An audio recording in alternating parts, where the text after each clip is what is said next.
घर की बहू शीना को इस बात का बड़ा घमंड था कि जिस काम में वो हाथ डालती थी वो काम अच्छा हो ही जाता है।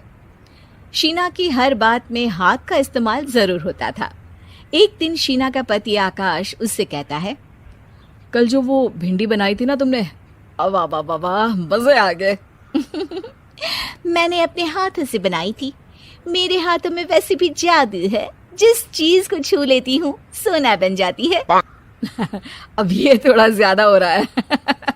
मतलब अगर हर चीज को छू के सोना ही बना देती हो तुम, तो हमारे नाम के पीछे भी अंबानी ही लगा देते हम। चुप रहो, मुंह पे हाथ रख लो, कुछ भी बोलते रहते हो। शीना की सास बगिया से पूजा के लिए फूल चुन रही थी। सुंदर, अति सुंदर, कितने प्यारे गुलाब के फूल हैं। भगवान जी खुश हो जाएंगे। मैंने अपने हाथों से जो पौधा लगाया था, मेरे हाथों की कोई भी चीज बेकार नहीं जाती। हाँ बेटा, सही कह रही है।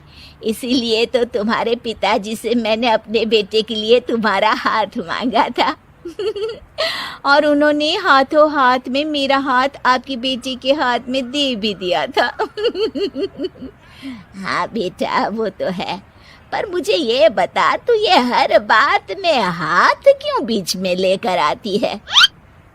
माँ जी, पंडित जी ने हाथ मेरा देखकर नैनीताल में कहा था कि मेरे हाथ जगन्नाथ हैं, मेरे हाथों से कभी कोई काम नहीं बिगड़ेगा, तो मेरे हाथों की तारीफ तो मुझे करनी पड़ेगी ना।